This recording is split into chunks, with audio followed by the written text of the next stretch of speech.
From boats that fly over the water's surface to AI-controlled yachts that are fighting a new kind of pirate using cybercrime. Innovations from the world's boat industry are in spotlight here at Dubai's International Boat Show. One boat that is designing for the future is Sea Bubble. Their boat utilises aerodynamics and hydrogen-powered propulsion. We're looking at ecologic means of propulsion. This is a hydrogen-powered vessel. So we're using a hydrogen fuel cell in a hybridization with a battery pack to support the change in power needs. So we're not looking at a fuel cell to charge the batteries, but the batteries to help alleviate the struggle of having just hydrogen. So you need to have a lot of different variation of power when you're sailing a boat, which the battery, the buffer battery will support the hydrogen fuel cell in its power management. This type of hybridization is again optimizing what we can do with renewables. Instead of a few hours charging the batteries, you have a few minutes of refueling on shore. This is actually revolutionary. You have an electric vehicle which you can refuel in 5 minutes. With oil prices at an all-time high, yacht manufacturers are looking at alternative ways to fuel their crafts.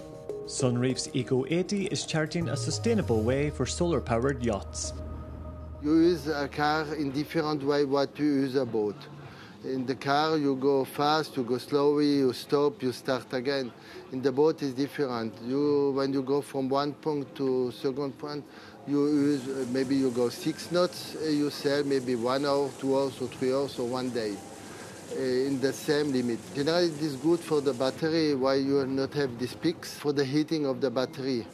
Portuguese boat manufacturer Ferro Boats has created a unique design to transfer the sun's power to the boat's propeller.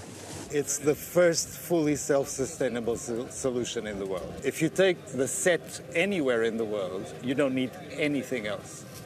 No power grid, no infrastructure, no human presence. A lot of people might ask, why are the panels not on the boat? Therefore, you might need this contraption. The kind of surface you need to charge motors with a decent power would turn the whole boat into a solar panel. As soon as people realize there is a better way, there are ways that do not compromise style, design, even luxury, it will be a no-brainer to switch. The price tag of these super yachts has sailed them into dangerous waters with a new type of pirate. Today's tech-heavy yachts are being targeted by pirates hacking their systems. So how are yacht owners combating this new threat? I think back in the days, it was a physical attack because the information or the wealth was stored on the boats.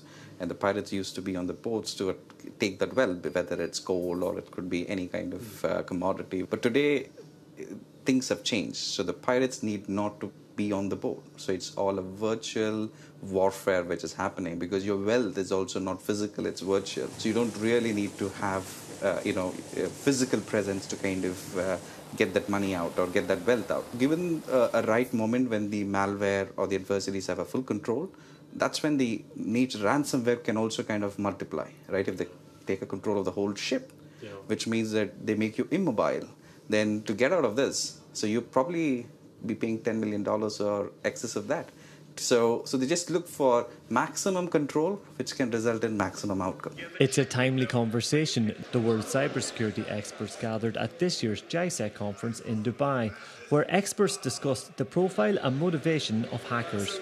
Most of them have above average intelligence, and they are well educated, and they do not have a low socioeconomic status. Why do they commit crimes? Well, most crimes are about money, but there is also a trait involved which we call thrill-seeking behavior, or a challenge to beat the system. So they like the feeling of being cleverer than the FBI, of being cleverer than all the cybersecurity professionals here. So basically, the feeling of outsmarting others. I do it because I can, and nobody can stop me. I'm the genius hacker, and I'm anonymous, and nobody can ever get me. This is a core aspect of the motive in many cybercrime cases. Back at the boat show, there are changes on the horizon for the industry as it sets sail with new technology and eco-friendly power.